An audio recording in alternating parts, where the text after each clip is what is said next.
thank you so much, and thank you for the contribution of your work to making the invisible visible.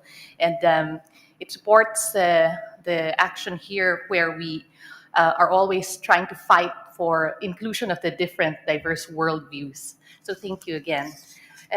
Now we go from the perspective of indigenous youth to the perspective of scientists, and now we have an artist, which is something that we rarely have in these spaces. So, Mr. Thijs Biersteker, I hope I didn't butcher your name. That's correct. To what extent can art bring us towards a better understanding of the biocultural crisis? What opportunities do you see for art practices to articulate knowledge, expression of culture, and biodiversity conservation? The floor is yours for 5 minutes. Thank you, and thank you for your question. I think first people's first, and first our first things first here. Because what we have noticed the last few days is that the Canadian government acknowledged that Indigenous peoples have been managing the land way better than we did. Something we could have learned from years and years and years before. Something else we could have learned from years before is how they weave in the preservation of nature into their culture, into the songs, into the dances, into the artworks, into every fiber of the culture. Something that has been lost to the Western way of viewing that. I think because of the disconnect between science and culture, we're in the mess we're in today. Because we're now at a stage where the climate crisis, the biodiversity crisis, they have become overwhelming. They have become unimaginable. And if something is unimaginable, that's the part that becomes unactionable. So I believe we're not only in a climate crisis, we're not only into biodiversity crisis, but we're also into an imagination crisis. I also believe that that's the part that can be solved by art. Because art can make science communicate. It can make it resonate. It can make it understandable. It can make it relatable. And it can make it personal. And for me, that is the key to what we should be doing right now in this time and age. Science has been there alone with the facts for too long.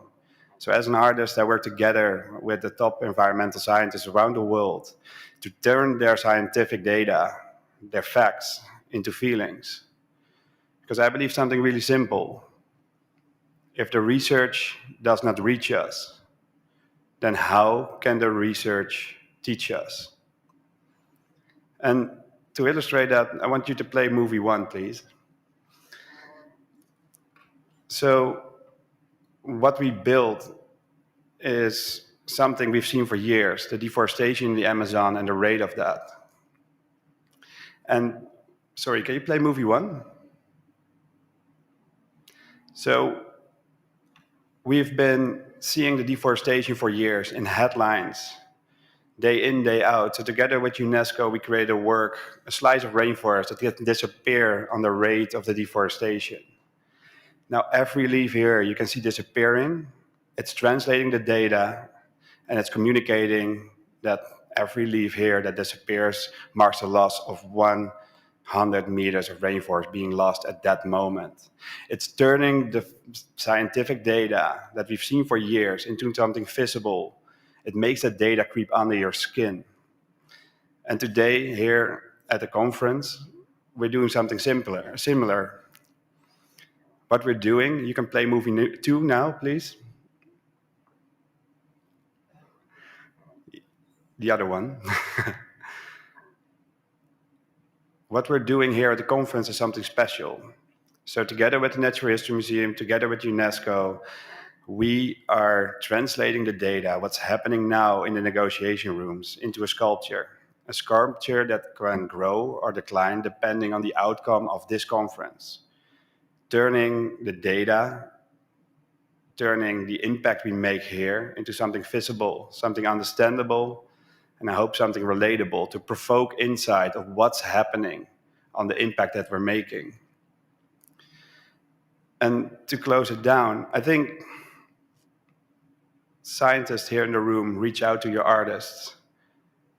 Artists reach out to your scientists. I mean, we all drink coffee. It's not that hard. Because when art and science collide, the facts and the feelings unite. Then the facts, they become acts. Thank you.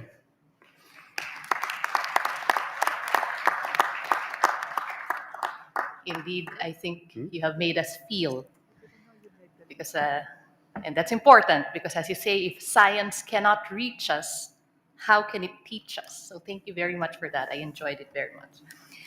Now, for this series of questions, I move to a guest who I'm very happy to see in person. I've been on panels with him, but he's been participating online.